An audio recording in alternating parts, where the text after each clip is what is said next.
En España, según los datos publicados por el Ministerio de Sanidad a través del procedimiento OSCAR, ocurre una parada cardiorrespiratoria cada 45 segundos, aproximadamente unas 50.000 a lo largo del año. En la Comunidad Valenciana, concretamente en el año 2023, se registraron alrededor de 1.200 casos, donde solamente el 31% de los testigos presenciales iniciaron maniobras de RCP. Solamente un 20 o un 30% de la población sabe cómo hay que actuar. El coste medio hospitalario de un ingreso por parada cardiorrespiratoria alcanza los 464.000 euros por paciente, siendo una cifra total de estos servicios que supone un coste anual de más de 150 millones de euros en todo el territorio nacional. Un joven de 27 años sufrió una parada cardiorrespiratoria. Compañeros que iniciaron una RCP de forma inmediata, incluso hicieron uso de un desfibrilador del cual disponían en la empresa, cuando llegaron los servicios de emergencia y ya continuaron con las maniobras de soporte vital avanzado, lograron estabilizarlo. Aquel joven a día de hoy sigue trabajando junto a sus compañeros y, lo que es más importante, sin secuelas neurológicas. El único capaz de salvar a un humano es otro ser humano. La población debe interiorizar el eslogan de "tus manos pueden salvar una vida".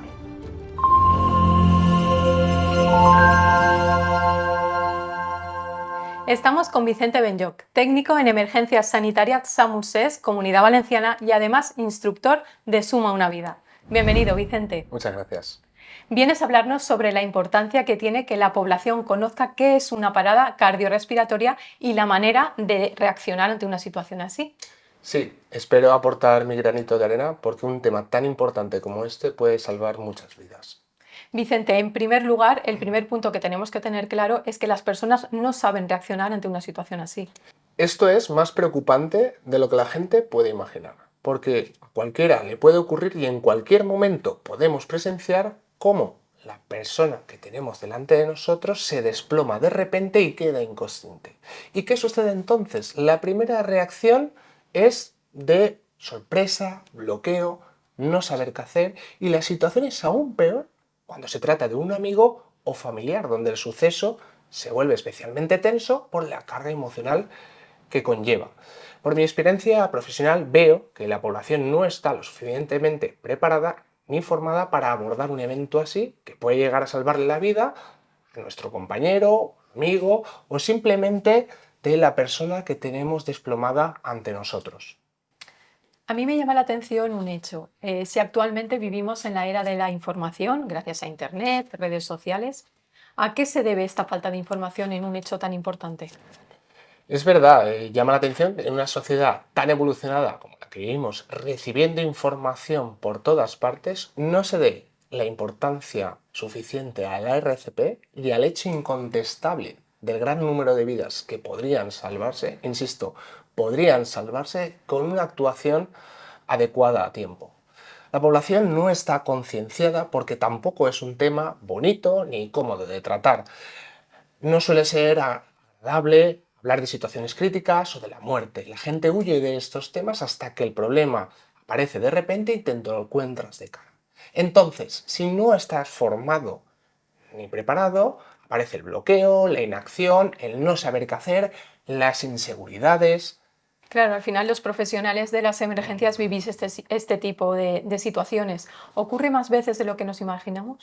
Efectivamente, esto ocurre bastante más a menudo que la gente puede imaginar, y en cualquier franja de edad. Hay que tener en cuenta que las enfermedades cardiovasculares son la primera causa de mortalidad en España, manifestándose como paradas cardiorrespiratorias a causa de infartos y arritmias. Pero además, no hay que olvidar que no solo ocurren las enfermedades cardíacas, también pueden ocurrir en enfermedades respiratorias como puede ser un asma grave, reacciones alérgicas, anafilaxias graves, atragantamientos o los temidos ahogamientos en piscinas y playas en verano. Y Vicente, ¿cuándo fue la última vez que atendiste una parada? Sin ir más lejos, en mi guardia anterior, que fue hace 2 días, tuvimos el caso de un varón de 47 años que a nuestra llegada había mucha alarma social, gente gritando, gente llorando, en un escenario dramático. Pero nadie le estaba aplicando ningún tipo de maniobras porque desconocían qué tenían que hacer y la situación les superaba. El resultado tras 30 minutos de RCP fue confirmar el fallecimiento de la víctima. Probablemente si se hubiese iniciado una RCP de forma precoz, el resultado podría haber sido distinto. Por supuesto que depende de cada patología, pero desde luego las probabilidades de éxito hubieran sido muy superiores. ¿Y existe o se conocen datos en nuestro país sobre el índice de supervivencia a un paro cardíaco? En España, según los datos publicados por el Ministerio de Sanidad a través del procedimiento OSCAR, ocurre una parada cardiorrespiratoria cada 45 segundos, aproximadamente unas 50.000 a lo largo del año, donde el 60% son presenciadas y el otro 40% no presenciadas. Es decir, en más de la mitad de las paradas son presenciadas por testigos que tienen un papel decisivo en el pronóstico de esa persona. Y entiendo que dependiendo del lugar donde suceden los hechos, la respuesta puede ser una u otra. Sí, si desglosamos la cifra de las 50.000 paradas cardíacas que se registran a lo largo del año en nuestro país, nos encontramos con la siguiente estadística. 20.000 ocurren en ambientes hospitalarios y los otros 30.000 en ambiente extrahospitalario. Es decir, en la calle, en los domicilios, en el lugar de trabajo. Y es ahí donde nosotros queremos centrar nuestra atención porque es donde se muestran los resultados muy negativos.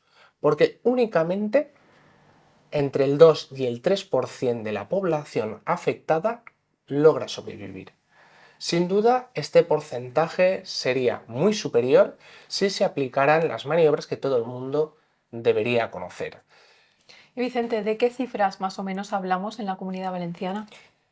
En la Comunidad Valenciana, concretamente en el año 2023, se registraron alrededor de 1.200 casos, donde solamente el 31% de los testigos presenciales iniciaron maniobras de RCP. Dicho de otra forma, solamente un 20 o un 30% de la población sabe cómo hay que actuar y el 70 y el 80% de la población no sabrían actuar ante una parada cardiorrespiratoria. ¿Y qué coste económico aproximadamente supone para las administraciones cada parada respiratoria que sucede en nuestro país? Según los datos consultados por el proyecto CAPAC, proporcionada por la Sociedad Española de Cardiología, considera que el coste medio hospitalario de un ingreso por parada cardiorrespiratoria alcanza los 464.000 euros por paciente, donde el 33% son gastos derivados de la UCI, 30% de rehabilitación y el 28% restante de estancia hospitalaria, siendo una cifra total de estos servicios que supone un coste anual de más de 150 millones de euros en todo el territorio nacional. Y de todos los datos que nos estás proporcionando, me llama muchísimo la atención uno, y es que solo de un 2 a un 3% de las personas logran sobrevivir. Sí, y muchas gracias por esta pregunta porque es muy importante. Porque los ciudadanos, ante una situación así, tienen claro que hay que llamar al 112 o 061, pero desde que se produce la llamada de emergencias hasta la llegada de los servicios sanitarios transcurre un tiempo muy valioso. ¿Y qué ocurre? Que desafortunadamente los testigos no hacen nada.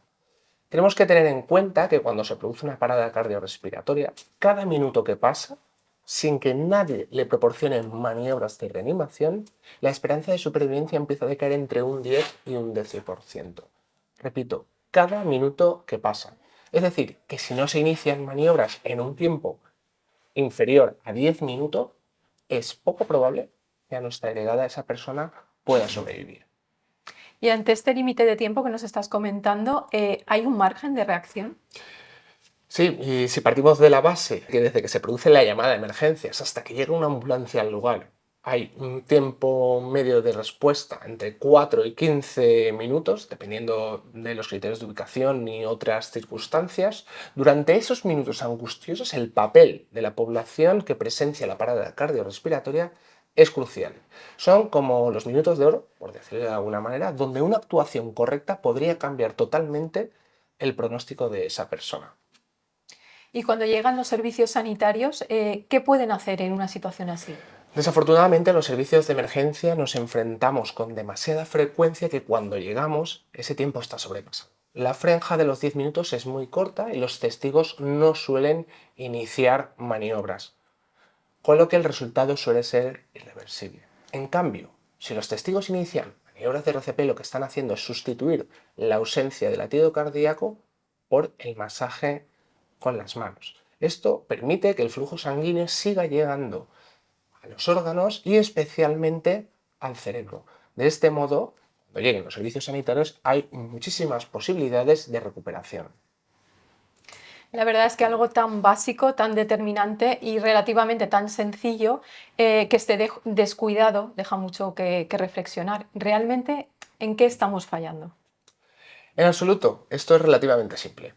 Fallamos en la escasa o nula formación de la que partimos. Como hemos comentado anteriormente, esto conduce a inseguridades y estas inseguridades en ocasiones puede conducir a actitud pasiva de los testigos presenciales.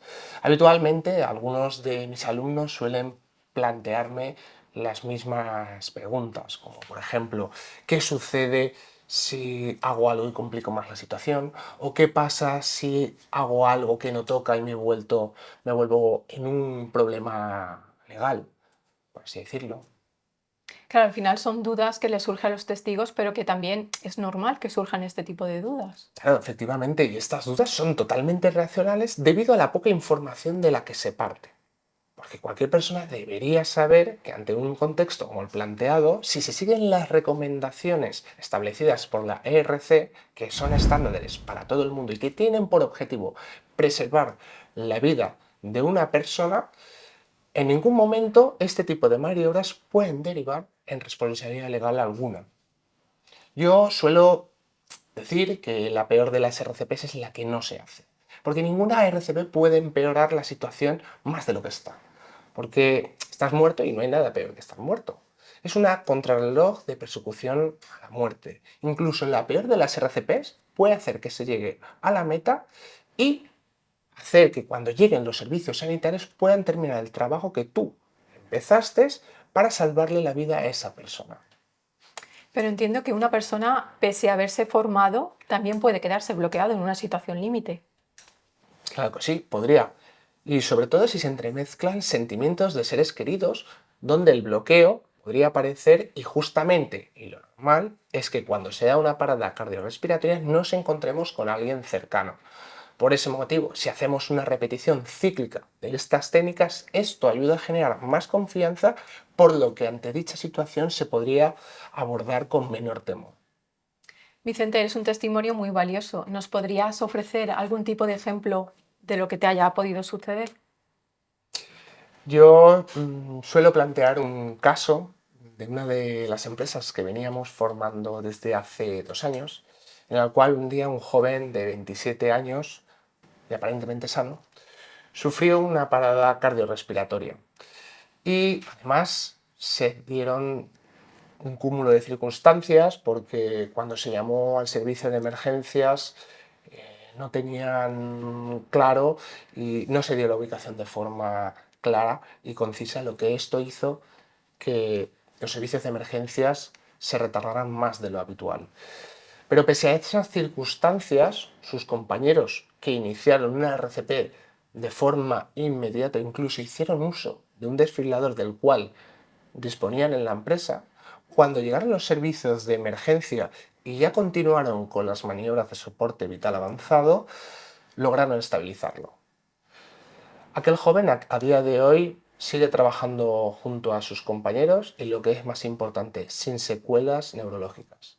Y todo gracias a la voluntad de sus compañeros que iniciaron las maniobras y no duraron en ningún momento de que iban a intentar salvarle la vida.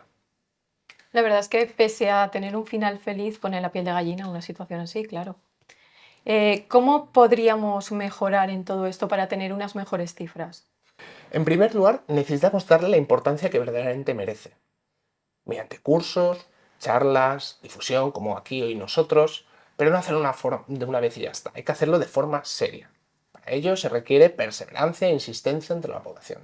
En nuestro caso, cada 16 de octubre, coincidiendo con el Día Mundial del Paro Cardíaco, solemos organizar una serie de jornadas de concienciación a la población, donde habilitamos distintos stands en diferentes puntos de nuestra ciudad. Y se le da a conocer a la población esta serie de técnicas. Incluso también para los peques de la casa les enseñamos cosas que son muy básicas pero fundamentales, como por ejemplo, qué deben hacer si ocurre una emergencia en su casa o cómo deben actuar si el papá o la mamá no les responde. Claro, la gente agradece toda esta información y esto aumenta su concienciación, porque se dan cuenta que en cualquier momento hay que estar preparados para saber actuar ante un caso así el día menos pensado. Claro, te entiendo perfectamente. ¿Y crees que falta algún tipo de compromiso por parte de las administraciones públicas en esta materia? Deberían implicarse, sobre todo realizando campañas de concienciación y prevención, dándole la visibilidad que verdaderamente merece un tema como este. Incluso debería introducirse como una materia o tema específico a partir de la ESO, por ejemplo, que es como hacen en Inglaterra, para que en un futuro esas personas jóvenes puedan subsanar el déficit que hay actualmente en la población adulta. Por ejemplo, utilizando la frase aprende hoy para salvar mañana. Y ya fuera de las administraciones públicas, cualquier empresa debería proporcionar una formación RCP a sus empleados. Incluso sería una gran idea que estuviera incluida dentro de los programas de prevención de riesgos laborales, pero para ello deberíamos tener una legislación más sólida. Además, los sindicatos deberían tener un papel relevante en un contexto debidamente legislado, porque entonces la RCP pasaría a ser un derecho de los trabajadores. Vicente, aprovechando que estás aquí, de una forma breve, ¿podrías darnos unos consejos para saber actuar de una manera rápida ante una situación límite? Claro, si queréis pasamos a ilustrarlo de una forma más práctica. Para identificar la parada cardiorrespiratoria tenemos que saber que nos encontramos ante una persona inconsciente y que no respira. Para ello, en primer lugar, tenemos que comprobar el nivel de conciencia. Primero, viendo si nos responde a la voz y a estímulos.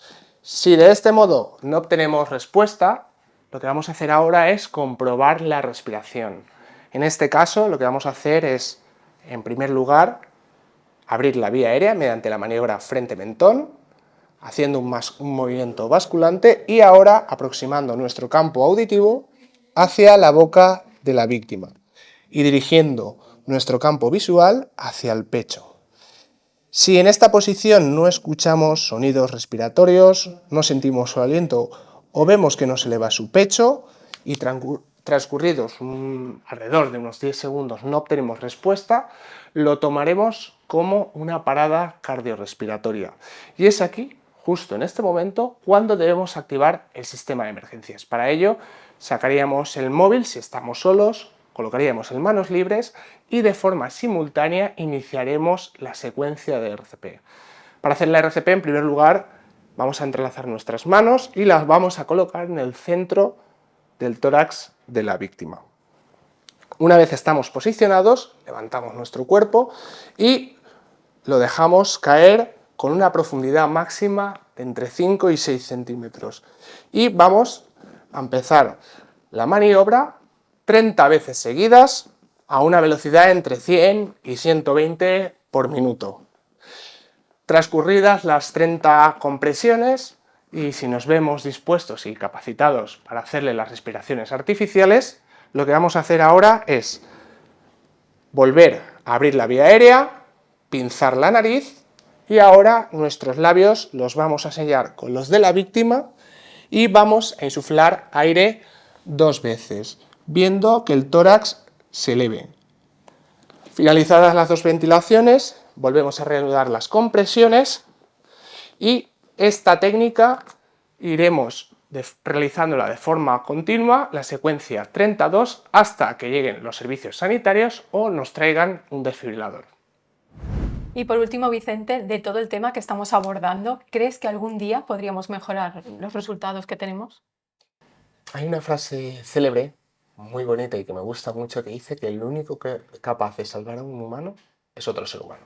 Como tú dices, me encantaría verlo y espero que sea más pronto que tarde, porque en esta sociedad tan avanzada y que aún descuide detalles tan importantes como este, indudablemente con campañas de concienciación, cursos de RCP, formación en colegios que, como hemos dicho anteriormente, son formaciones costo efectivas en términos de beneficios a la sociedad, siguiendo este camino podrían verse estos resultados reflejados en un futuro muy próximo. La población debe interiorizar el eslogan de tus manos pueden salvar una vida. Pues muchísimas gracias, Vicente, por todo este tiempo tan productivo y tan valioso que nos has proporcionado. Y ojalá muy pronto se equilibren las vidas que se pueden salvar con las que se salvan realmente. Muchísimas gracias y ojalá podamos darle la visibilidad que se merece. Muchísimas gracias a vosotros por darle la visibilidad a este tema que verdaderamente merece.